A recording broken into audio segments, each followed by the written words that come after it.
ओम काली ओम काली ओम काली। जय शेरा वाली माता की, जय शेरा वाली माता की, जय भैरवनाथ बाबा की। ओम नमः शिवाय। शिव जी सदा सहाय। ओम नमः शिवाय। गुरु जी सदा सहाय। जय गुरु जी। शुक्राना गुरु जी। अनंतम अनंतम अनंतम शुक्राना गुरु जी। हर हर महादेव, हर हर महादेव। जय भोलेनाथ बाबा की, जय भोलेनाथ बाबा। जो काली पुराण पढ़ने में भूल चूक होगी माफ़ करना प्रभु, माफ़ करना। आज का काली पुराण का 15वां अध्याय प्रारंभ करने जा रहे हैं। जय भोलेनाथ बाबा। हिमाद्री निवास गमन। मार्कंडे मुनि ने कहा, इसके अनंतर किसी समय में दक्ष की पुत्री सती ने जल्दों के आगमन में अद्री पर्वत शिखर के प्रस्थ में संस्थित वृषभध्वज से बोली, मेघों के समागम का समय प्राप्त हो गया है। ये काल परम दुस्साह होता है। अनेक वर्णों वाले मेघों के समुदाय से आकाश और दिशाएं सब स्थगित अर्थात अक्षण्य हो गए हैं।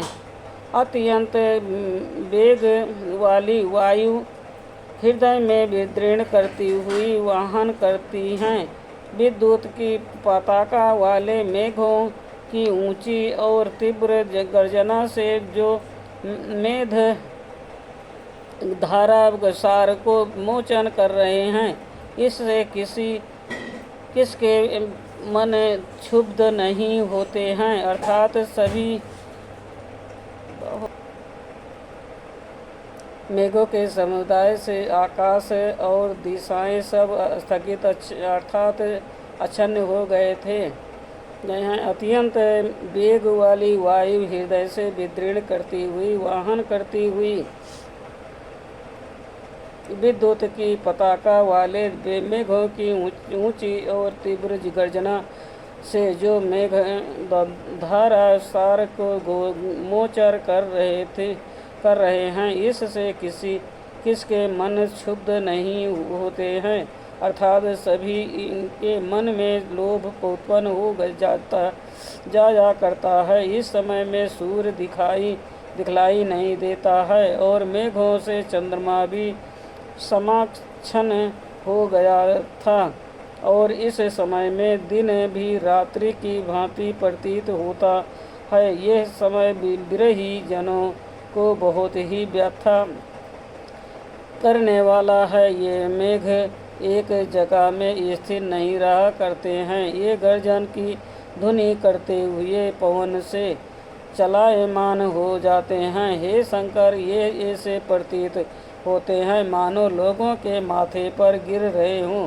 वायु से हत हुए वृक्ष आकाश में नृत्य सा करते हुए दिखलाई दिया करते हैं। हे हर, ये कमुक पुरुषों के इच्छित हैं और भीरुओं को त्राण देने वाले हैं।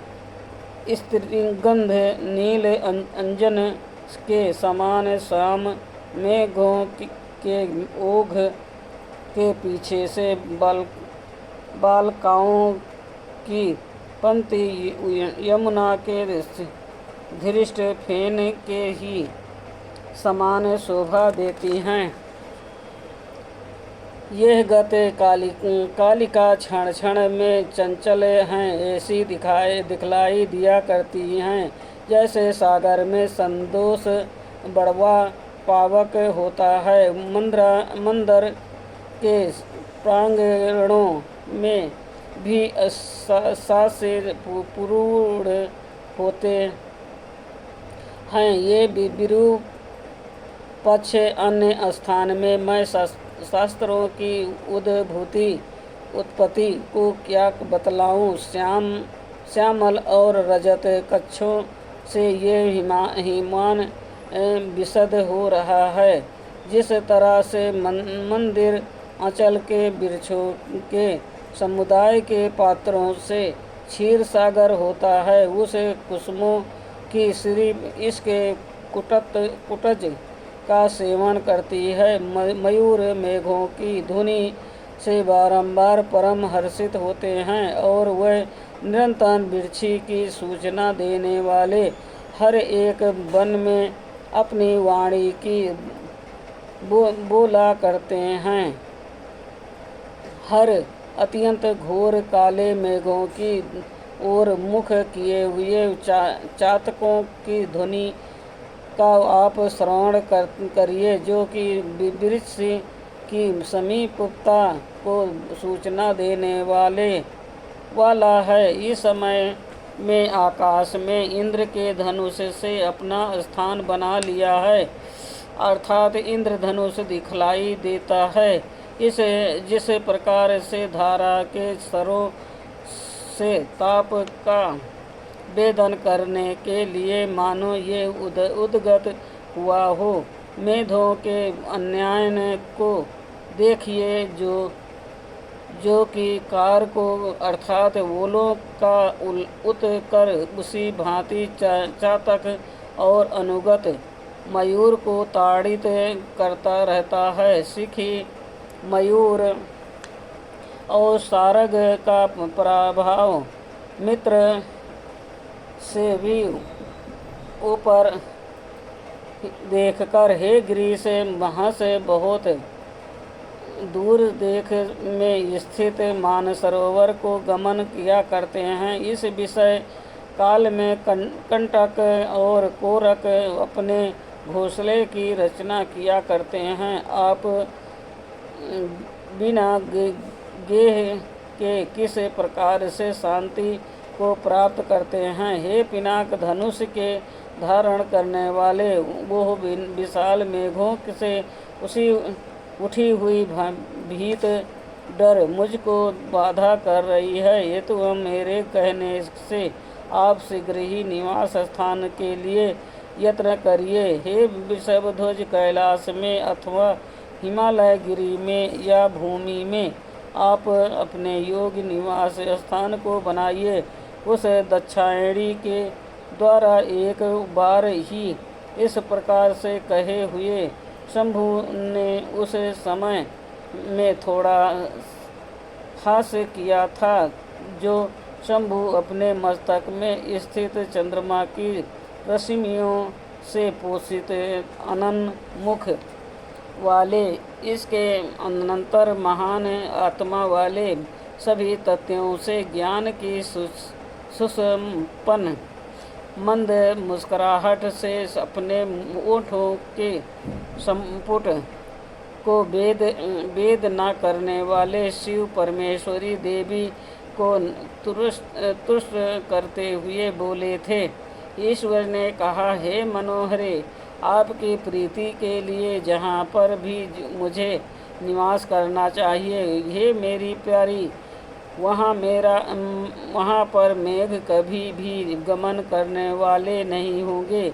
इस महीभूत अर्थात पर्वत के निमंत के समीप पर्यंत ही मेघ सज चरण किया करते हैं। हे मनोहर, वर्षा ऋतु में भी इस परले के धाम गिरी के अंदर सदा में मेघों की गति वहीं तक है। उसी भांति कैलाश की जहाँ तक मेखला है, वहीं तक मेघ सज चरण करते हैं। उसके ऊपर वह कभी भी गमन नहीं किया करते हैं। सुमेरु के भुआरिध के ऊपर बलाहक मेध नहीं जाया करते हैं। पुष्कर और तक प्रभुत उसके जनुओं के मूल तक ही जाया करते हैं। इन गिरिंद्रों पर जिनके भी ऊपर आपकी इच्छा हो, हे प्रिय, जहाँ पर भी आपका मन हो वहीं आप मुझे ही बतला दीजिए। सदा हिमालय गिरी में शुभेच्छा पूर्वक विहार के द्वारा आपके कौतुक उपदेय है, जहाँ पर स्वर्ग पक्षों के द्वारा अनिलों के बिरधों से और मधुर ध्वनि वाले पक्षियों से तुम्हारे कौतुक होंगे। सिद्धों की सिद्धांत गणनाएँ आपके साथ सखीता की अर्थात सनातनी सखी की भावना की इच्छा करने वाली होती हुई शुभेच्छा पूर्वक विहारों के द्वारा मणिकुहिम पर्वत पर कौतुक के सहित आपका उपहार करती हुई फल आदि दोनों के सहित वहाँ पर आएंगी, जो देवों की कन्याएं हैं और जो गिरि की कन्याएं हैं, जो तुरंग मुखी नागों की कन्याएं हैं, वह सभी निरंतर आपकी सहायता करती हुई अनुमोद के भीमरों के द्वारा समाचारण करेंगी। आपका वो अतुल्य रूप है, अर्थात ऐसा है जिसकी तुलना ना हो। आपका मुख परम सुंदर है। अंगला अपने शरीर की कांति के संग को देखकर अपने वापु में और रूप गुच्छों में खेला करेंगी। इससे निर्निवेश ईक्षण से चारु रूप वाली जो मेनका अप्सरा पर्वत राज की जाया के रूप और गुणों के से तीनों लोकों में ख्याति वाली हुई थी, वो भी सूचनाओं से आपके मन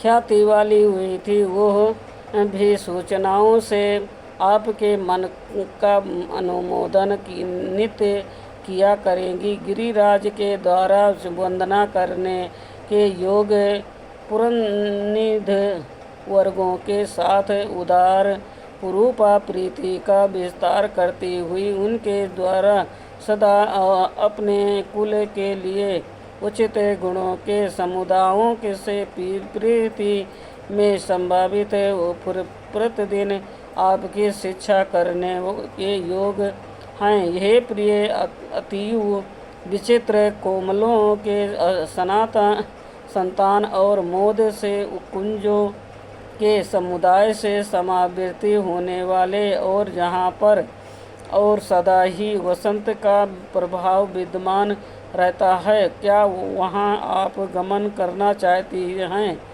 समस्त कामनाओं के प्रदान करने वाले वृक्षों से आप कल्प संख्या वाले सरदूलों से जो संचन्न है, वहाँ पर जिनके कुमुसों का उपयोग करोगी।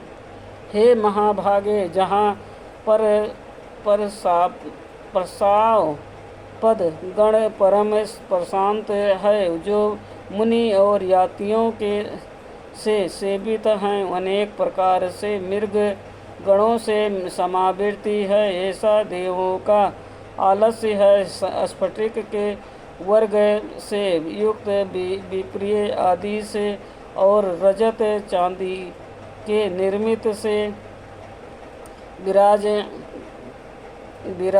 जतिक है, जो पैमानस सरोवर के वर्गों से दोनों ओर परिशोभा वाला है, जो हिरण्यमय रत्नों के नाल वाले पंकजों तथा मुकुलों से आवृत है, तथा शिशुमार शंख कच्छप मकर झंसों के द्वारा निमोषित और वंजुल नीलोपल आदि से समावृत्ति है। देवों के सैकड़ों स्थानों से संयुक्त संपूर्ण वाले कुमों से युक्त विचित्र मालाओं से गंध से युक्त जनों से अपूर्ण एवं स्वच्छ कांति वाले सदोलों से तरुओं से जो तीर पर स्थित थे, उनसे उस उपशोभित मानो नृत्य करते हुए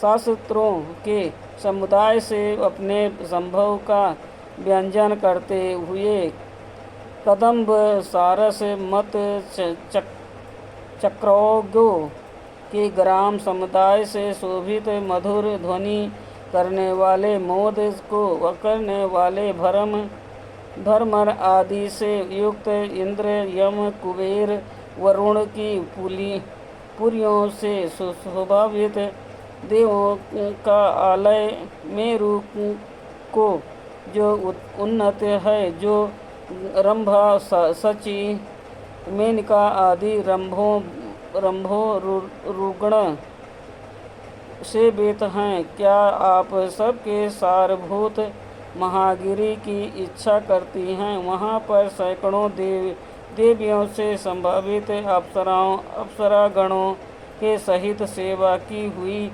सची इंद्राणी आपके लिए समुचित सहायता करेंगी। मेरे कैलाश अंचलों के शिरोमणि को जो सतपुरुषों का सरय और वित्तसेत कुबेर की पूरी से परिजात है, क्या ऐसे स्थान के प्राप्त करने की इच्छा करती हो? हे सुंदरी, गंगा जल से ओघ से पर्यत पूर्ण चंद्रमा की प्रभा के समान प्रभा से संयुक्त दरियों में और सानुओं में शिखरों में सदा यह यक्ष की कन्याओं से सम्मोहित अनेक मृग गणों से सुशोभित सैकड़ों पद्माकारों से समावृत जो सभी गुण गणों से सुमेरु की तरह ही तुल्य हैं, इन स्थानों में जहाँ पर भी आपके अंतःकरण की इस पुआह हो, उसे शीघ्र ही मुझको बतला दो। वहाँ पर ही मैं आपका निवास बना दूंगा। मार्कंडेय जी ने कहा। इस प्रकार से भगवान शंकर के द्वारा कहने पर उस अवसर पर दाक्षायणी ने धीरे से अपनी इच्छा को प्रकाशित करने वाला वो वचन कहा था। सती ने कहा, इस हिमालय में ही अपना निवास आपके साथ चाहती हूँ। आप शीघ्र ही इस महागिरी में ही निवास करिए। मार्कंडेय महर्षि ने कहा। इसके अनंतर उसे देवी सती के वाक्य का श्रवण करके भगवान शंकर परमाधिक प्रसन्न हुए हैं और उस दाक्षायणी के साथ जो हिमवान का शिखर था उस पर चले गए थे। वह हिमालय का शिखर सिद्धों की अंगनाओं से युक्त था और मेघ एवं पक्षियों के लिए अगमय था, अर्थात वहाँ पर मेघ तथा पक्षी भी नहीं जा सकते थे। उसके पर मोंत तथा मरीच वन से सुशोभित शिखर पर उन्होंने गमन किया था। आज का काली पुराण का 15वां अध्याय संपूर्ण हुआ। ओम नमः शिवाय। शिव जी सदा सहाय। ओम नमः शिवाय। गुरु जी सदा सहाय। जय गुरु जी। शुक्राना गुरु जी। अनंतम अनंतम शुक्राना गुरु जी। हर हर महादेव। हर हर महादेव। जय भोलेनाथ बाबा की। जय भोलेनाथ बाबा की। जय कृपानिधान। जय कृपानिधान की।